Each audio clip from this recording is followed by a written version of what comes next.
നമ്മളിപ്പോൾ കെമിസ്ട്രിയിൽ physical science അല്ലേ, physical science ക്ലാസ്സിൽ കെമിസ്ട്രിയിൽ എന്താ പഠിച്ചുകൊണ്ടിരുന്നത്? ഓർക്കുന്നില്ല എല്ലാവരും? ഓഫ് ബർത്ത് തത്വമൊക്കെ പഠിച്ചു. അതുപോലെ പൗളീസ് എക്സ്ക്ലൂഷൻ പ്രിൻസിപ്പിൾ പഠിച്ചു. അതൊക്കെ എന്താ ഓഫ് ബർത്ത് പ്രിൻസിപ്പിളിൽ എന്താ പറയുന്നത്? എനർജിയുടെ അടിസ്ഥാനത്തിലല്ലേ, എനർജിയുടെ ആരോഹണക്രമത്തിലാണ് എന്ത് നമ്മുടെ ഇലക്ട്രോൺ ഫില്ലിങ് നടക്കുന്നത് എന്നാണ് ഓഫ് ബർത്ത് പ്രിൻസിപ്പിൾ പറയുന്നത്. എന്നാൽ പൗളീസിൻ്റെ എന്താ പറയുന്നത്? പൗളിയുടെ അപവർജന തത്വത്തിൽ എന്താ പറയുന്നത്? ഒരു ആറ്റത്തിലെ ക്വാണ്ടം നമ്പേഴ്സ് അല്ലേ, ക്വാണ്ടം നമ്പേഴ്സ് എങ്ങനെയാണ്? ഒരേ ഗണം ആയിരിക്കില്ല എന്നാണ് പറയുന്നത്. അതിനെ മുഖ്യ ക്വാണ്ടം സംഖ്യ എന്നാൽ ഒരു ഷെല്ലിൽ ഉൾക്കൊള്ളാൻ കഴിയുന്ന പരമാവധി ഇലക്ട്രോണുകളുടെ എണ്ണം എത്രയായിരിക്കും എന്നാണ് പറയുന്നത്? 2n² ആയിരിക്കുമെന്ന്. കൊച്ചു ക്ലാസ്സിൽ അതൊക്കെ 2n² ഇക്വേഷൻ പഠിച്ച് കണ്ടുപിടിക്കാനായിട്ട് നമുക്കറിയാവുന്ന കാര്യമാണ് അല്ലേ. അപ്പോൾ അതൊക്കെയാണ് പൗളിയുടെയും ഓഫ് ബർത്ത് പ്രിൻസിപ്പിളിലൊക്കെ പറയുന്നത്. ഇനി അടുത്തതാണ് എന്താണ്? മൂന്നാമത്തേതാണ് ഹൻസ് റൂള്.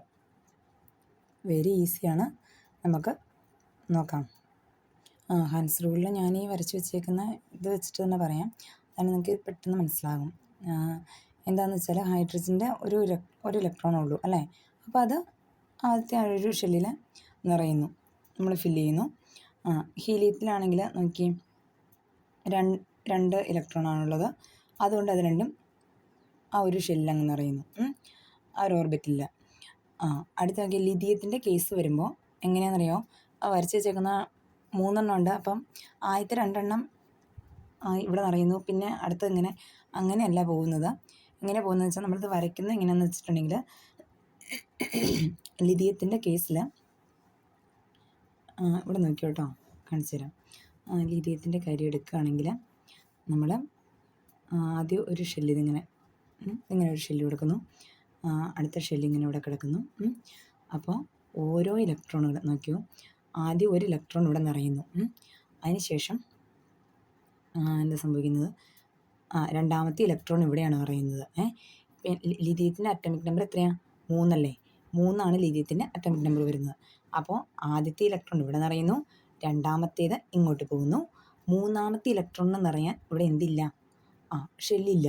അപ്പോൾ എന്ത് സംഭവിക്കുന്നതെന്ന് വെച്ചാൽ മൂന്നാമത്തെ ഇലക്ട്രോൺ ഇവിടെ തന്നെ അങ്ങ് നിറയല്ല, മൂന്നാമത്തെ ഇലക്ട്രോൺ വന്ന് ആദ്യത്തെ ഷെല്ലിൽ, അതായത് ഓരോ ഇലക്ട്രോണുകൾ ഓരോ ഓർബിറ്റലിലായി നിറഞ്ഞ ശേഷം ലാസ്റ്റ് ആണ് നമ്മളിത് കംപ്ലീറ്റ്ലി ഫിൽഡ് ആകുന്നത്.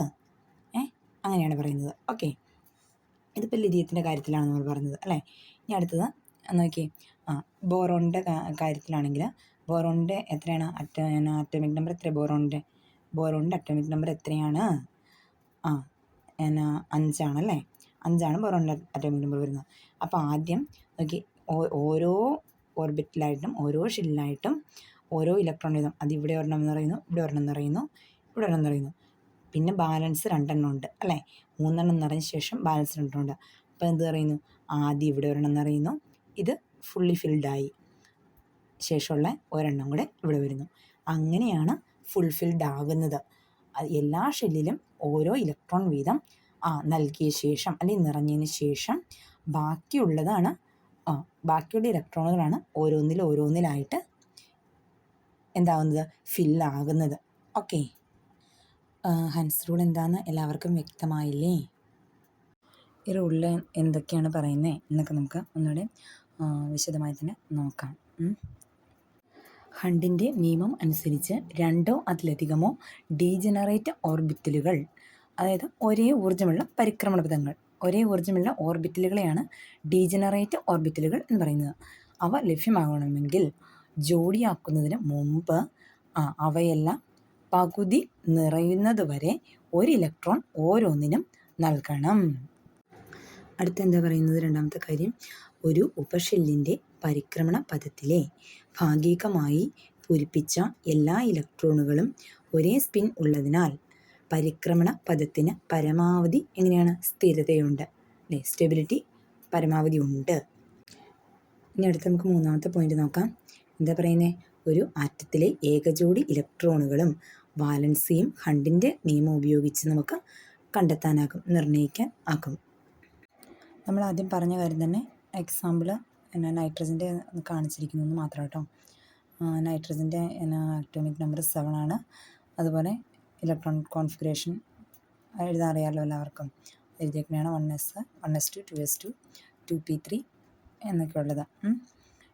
എന്നിട്ട് നോക്കിക്കേ, നമ്മൾ പറഞ്ഞ കാര്യം എഴുതിയിരിക്കുന്നു എന്ന് മാത്രം കേട്ടോ. പി പരിക്രമണപഥങ്ങൾ പകുതി നിറഞ്ഞിരിക്കുന്നു. 3 ഇലക്ട്രോണുകളും 3 പി ഓർബിറ്റലുകളുണ്ട്.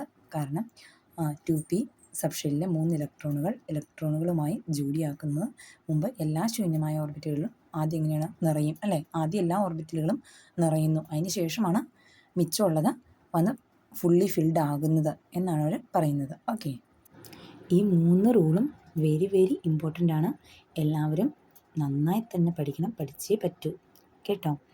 അപ്പോൾ ക്ലാസ്സുകളൊക്കെ നന്നായി തന്നെ കാണുക, എല്ലാവരിലേക്കും ഷെയർ ചെയ്യുക, അതുപോലെ സബ്സ്ക്രൈബ് ചെയ്ത ശേഷം കാണുക.